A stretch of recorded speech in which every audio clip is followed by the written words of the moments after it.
Thanks for staying with us. I'm Bill O'Reilly in a personal story segment tonight. Today is a National Day of Prayer. It has been endorsed by President Obama, but there are legal challenges all over the place, and that, of course, is dumb.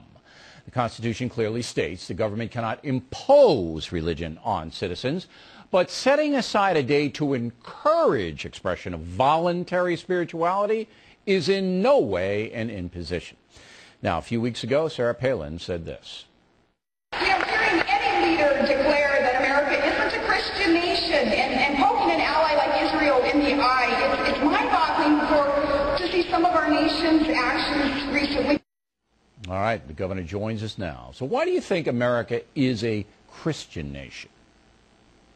I have said all along that America is based on Judeo-Christian beliefs, and nobody has to believe me, though. You can just go to our founding fathers' early documents and see how they crafted a Declaration of Independence and a Constitution that allows that Judeo-Christian belief to be the foundation of our laws, and our Constitution, of course, essentially acknowledging that our unalienable rights don't come from man, they come from God. So this document is set up to protect us from a government that would ever infringe upon our right to have freedom of religion and to be able to express our faith freely. Okay. So it's ironic that here on the National Day of Prayer, there's so much controversy about whether or not we're a nation that's built on Judeo-Christian beliefs and whether or not we can even talk about God in the public square. Well, all I have to do is walk into the Supreme hearing. Court chamber and you'll see the Ten Commandments. So we know that you're absolutely correct. The Founding Fathers did base not only the Declaration of Independence, but the constitutional protections on what they thought was right and wrong. And what they thought was right and wrong came from the Ten Commandments, which is Judeo-Christian philosophy. That is beyond a reasonable doubt. But here's what's happened. America has, as they say in California, evolved. And now we're a much more secular nation than we were back in 1776.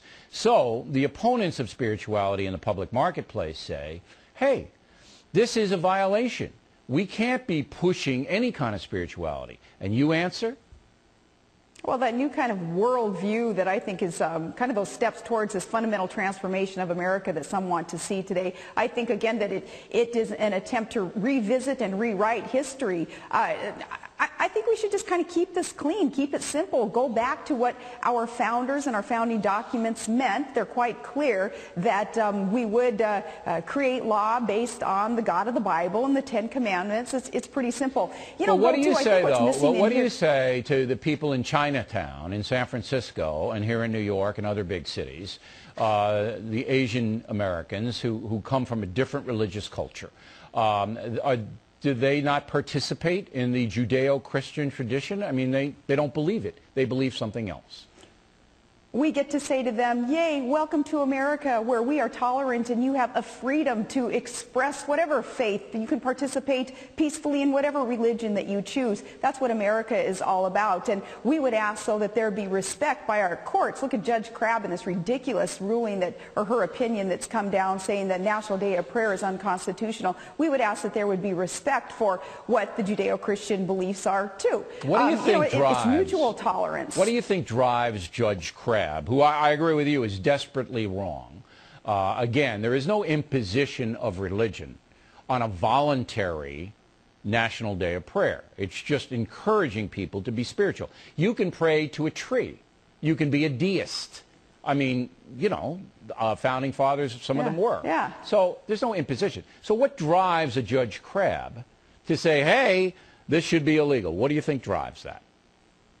You wonder what in hell scares people about talking about America's foundation of faith. And you wonder, why in the world would she rule as she's ruled? And I guess she'll further explain herself. But every state constitution acknowledges God, because every state constitution, which backs up our U.S. Constitution, can acknowledge that our unalienable why rights would Crabb came do from that? God, not from you must man. have thought about it. Why would Crabb do it? What does she want to accomplish by this?